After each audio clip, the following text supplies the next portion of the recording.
Welcome to the video lecture series, Culture, Worldview, and Origins. Again, we've covered culture and the 21 points of differences between myself, my thinking patterns, and those of my students. Not all my students, but in a majority of them in a certain context. We've looked at the concept of worldview and how we have a standpoint, each one, and that our culture cultivates a way of thinking. Then we take a standpoint based on that thinking, and we develop through a subconscious and a conscious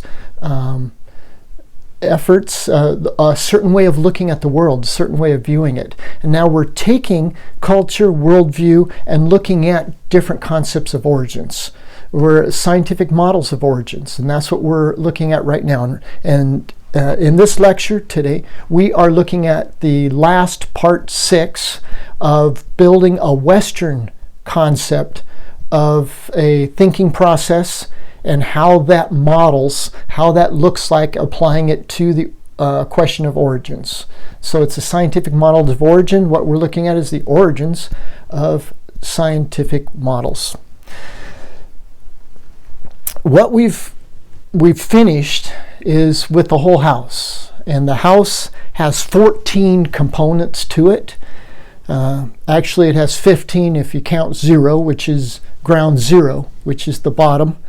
And through the ground zero being culture, and then number 1 being the chosen source of reliable knowledge, and out of that chosen source of reliable knowledge, then we get our basic beliefs about the world and about us in it.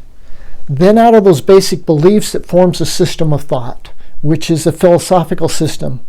And then on that system of thought is built the methods of how we get to reliable knowledge through different methods. And these specific methods, in this case, is called the scientific method, which is through rationalism, empiricism, and skepticism. On top of that, those 3 pillars, then it forms a science that models the outside world and reflects reality according to the rules and methods. And so what we finished with, then we have the resources of that science, which in this case was matter and energy plus time and chance, the 2 columns. And then it produces modeling origin of the universe, the origin of life, and the origin of man, based on those and restricted to those components, those resources.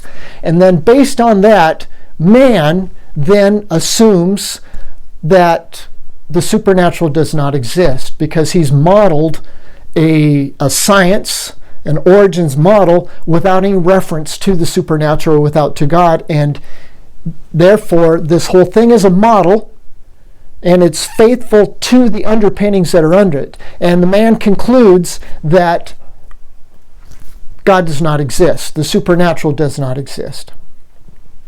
So now we're going to look at, we're wrapping up on this house. And I want to go to another quote by Richard Dawkins. And he says, the question of whether there exists a supernatural creator, a God, is one of the most important that we have to answer. And I believe he is right. He's dead on. Because if we believe there is a creator, then that means that we have been created, and we pertain to and are property of a creator, and that we have been created with a purpose.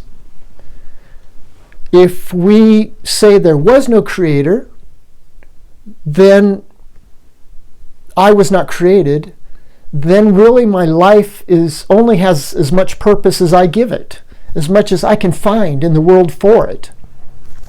So I believe Dawkins is very, very correct, and the question of whether there exists a supernatural creator or God is one of the most important we have to answer. I think, he says, it is a scientific question. My answer is no. Okay? So he believes the question of whether or not God exists, a supernatural, a creator God, he says it is a scientific question. And the answer he offers is no. That kind of God does not exist. No God exists. If we look again at the conclusion, based on this model of science, man concludes that the supernatural domain does not exist, therefore the creator God cannot exist. But if we go back and look at the foundation is built on internal human reason logic as a source with a closed system, meaning that it's only natural. And according to the rules, God does not exist. And that was rule number 4, which is in the basis on top of the foundation. So how do we implement science, that is point number 13, to verify whether or not God exists when his existence is basically dealt with at the foundation and the rules? So I'm not quite sure what Richard Dawkins meant by being a scientific question, because being by a scientific question, I'm sure he meant his science, the evolutionary naturalistic science, and by definition that science outlaws the existence of God in its basic beliefs. So it's kind of circular reasoning that is being implemented, in that if it's his science that denies or proves that God does not exist, but yet the rules for doing his science, which are the basic belief system, already rules out the existence of God. So it's kind of circular. I'd be real careful of using my science to prove the existence or non-existence of God. And I will get into that in the next series, the non-Western series, is that we have to assume in the rules whether God exists or not. Our science cannot prove it. Our science can only model what we've already assumed to be true. So it's circular reasoning to use our science to prove what we believe or not believe about God, because it's built into our presuppositions. So what is going on with Richard Dawkins? Does he not understand how science works? He's a scientist. He's a biologist. He understands. This quote from him we've read earlier, but now maybe it has a little more meaning. It says, Richard Dawkins says, I want to persuade the reader not just that the Darwinian worldview happens to be true, but that it is the only known theory that could in principle solve the mystery of our existence. Okay, he is a biologist. And what is his goal in life? What does he really want to do? He wants to convince you and I that the Darwinian worldview is true, which produces his science.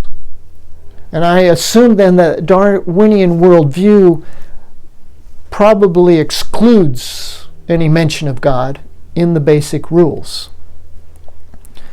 So, wrapping up, again, we have Stephen Jay Gould. We have the glasses. Stephen Jay Gould. First, facts do not come to us as objective items seen in the same unambiguous way by all reasonable people. Theory, habit, prejudice, and culture all influence the facts we choose to observe and the way in which we perceive them. Punto. There's the house. It's finished. What do you think? You ready for the next one? Ready to go to another neighborhood? We'll try a non-Western house in the next series. But here we have the house 1 through 14. It starts with Stephen Jay Gould's culture at the bottom, his prejudices on the side, his theories and habits lead to a model. It all makes sense. It's all pretty sequential. I guess Western building. But anyway, there's the house. It's completed. What do you think? How do you see it? What foundation would you start with? We're Tim and Holly Nyquist. Again, you want to communicate with us, it's doubleroadrover.com. or at the email thn.academia@gmail.com. Again, thanks for accompanying me through this journey. It's been a long one for me. It's been 40 years, like 40 years through the desert, 1979. But anyway, thank you again, and look forward to starting the construction of the next house soon. Okay, thank you. See you soon.